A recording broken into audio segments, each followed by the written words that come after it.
परिषद में 22 एजेंडा पर निर्णय हुआ है।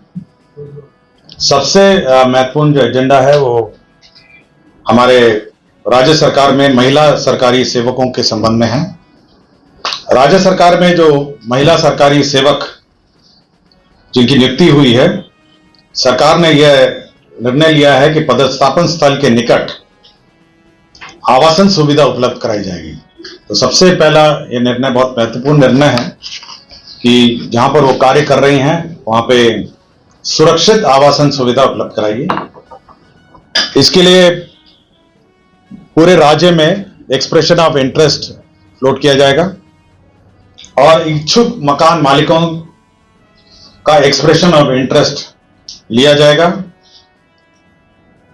साथ ही साथ जो अनुमंडल पदाधिकारी हैं उनके द्वारा जो किराया निर्धारण की व्यवस्था है उसके अंतर्गत सरकारी किराया निर्धारण की व्यवस्था है उसके अंतर्गत होगा।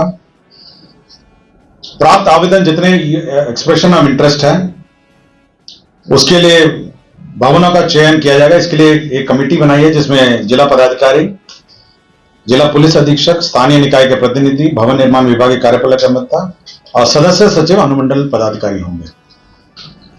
ये सभी लोग सभी जो भवन है उसको चेक करेंगे, सुरक्षा की दृष्टि से ठीक है या नहीं है, बिजली, जल, शौचालय सब चेक करेंगे और उसके बाद जो हमारे महिला कर्मी हैं, महिला ऑफिसर्स हैं, उनको यह आवंटित किया जाएगा यदि वो इच्छुक हैं। इसके लिए जो निजी मकान मालिक हैं उनके साथ एक लीज एग्रीमेंट किया जाएगा और लीज एग्रीमेंट के बाद यह लीज का भुगतान राज्य सरकार करेगी और राज्य सरकार जब लीज भुगतान करेगी तो साथ ही साथ यह भी देखेगी कि जो वहां पे जो उनका एचआरए है वो फिर दे नहीं होगा, या तो एचआरए लेंगे या लीज एग्रीमेंट होगा। यह व्यवस्था सर्वप्रथम जो राज्य प्रमंडल और जिला मुख्यालय है वहां से शुरू की जाएगी और जिन महिलाओं को जो अन्य क्षेत्र में रहते हैं, ब्लॉक में रहते हैं या अन्य गांव ग्रामीण क्षेत्र में रहते हैं, यदि उनको आवास चाहिए होगा वो अपने कार्यालय प्रधान के माध्यम से अनुमंडल पदाधिकारी को आवेदन देंगी और अनुमंडल पदाधिकारी उस क्रम में वह ये प्रक्रिया आरंभ करेंगे।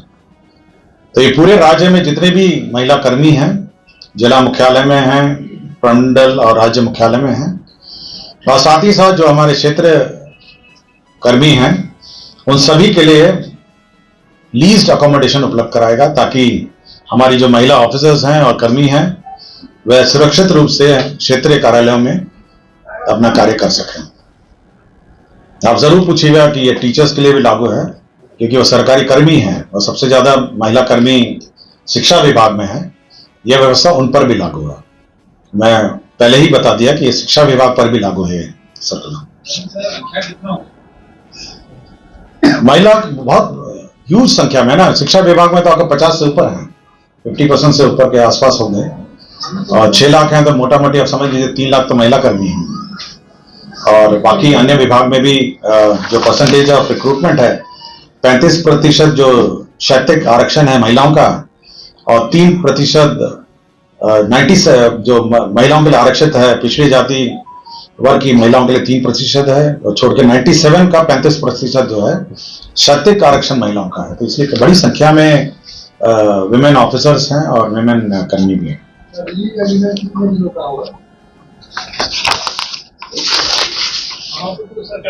ये तो सरकारी है, ये डिपेंड करता है ना कितना टेन्योर है, क्या है। ये ऑफिसर्स को आवास उपलब्ध कराया जाएगा। दूसरा एक निर्णय हुआ है नगर विकास एवं आवास विभाग से संबंधित है।